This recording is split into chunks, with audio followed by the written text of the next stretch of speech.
You're driving along and all is right in the world. You check your mirrors and lean into the right lane, and then beep, someone honks at you. You never even saw them. You're flustered. You wave an I'm sorry and think, where did they come from? It's happened to all of us. We didn't mean to offend or not notice that someone was there, but sometimes, when we least expect it, we don't see what is just on the edge of our view. When driving, it's called a blind spot. It's the intersection between your mirrors that looks like you can see it all, but really you can't. There are slight stretches that just don't show up, and unless you actually turn your body and crane your neck, you'll miss it. As teachers, we can be going along thinking all is well, and then beep, there's a student who's struggling. There are students who aren't doing the work or aren't seeming to pay attention in class or always asking for help because they just don't understand the lesson the first time. Whether we notice them or not, there are students in all of our classes, people who call us teacher who aren't learning at the rate that they should be. Now, the problem may not entirely be ours, but we will miss a significant opportunity to improve as teachers if we don't at least explore the possibility that we might be the issue. First, we teach how we want to be taught. We design lessons that would have met our needs as students.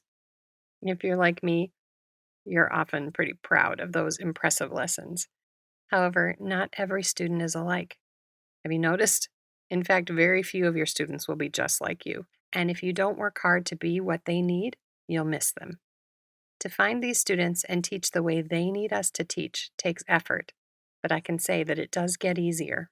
Taking some time to think about how you like to learn can be very helpful.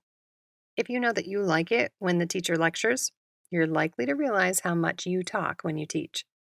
And if you know that you really like working independently, you'll probably recognize that you rarely offer group or partner work to your students. In thinking about what you naturally do, flip it and think about what that means that you probably don't do. Taking time to be humble enough to consider who would hate this lesson can be very enlightening. Although plenty of your students will love putting class content into a rap and performing it, your poor introverts are going to be planning their escape to the nurse's office. Giving students other options. Hey, some kids can rap, and some kids may choose to create the slideshow to present the words of the rap to the class.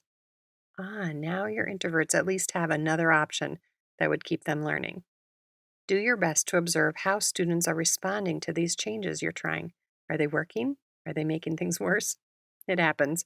We just have to keep trying and adding more options to our lesson repertoire. There are many preferences that students have that you'll need to try to navigate. Differentiating for students does not mean that you have to be everything to everyone all the time. However, attempting to expand your options and providing a variety of preferences throughout each week or so is a good idea. Students know when you're putting in your best effort, and they appreciate it. Make a list of the types of learning preferences that are present in your class. Then see if you are switching it up enough. When you write a lesson plan, go back over it and see if you can include something musical today. See if you can shorten up that video and only show the good parts for the students who always fall asleep when you show a video. Ask students from a different cultural background than yours to help you find some images to use in your slides that show a more diverse perspective. Try starting with the details and working out to the big picture, and then teach it the opposite sequence in another part as a review. Again, being all things to all students is not the goal, but increasing your instructional options and reducing your teaching blind spots is. In order to reach more kids, you have to turn your neck and see which students you just aren't seeing.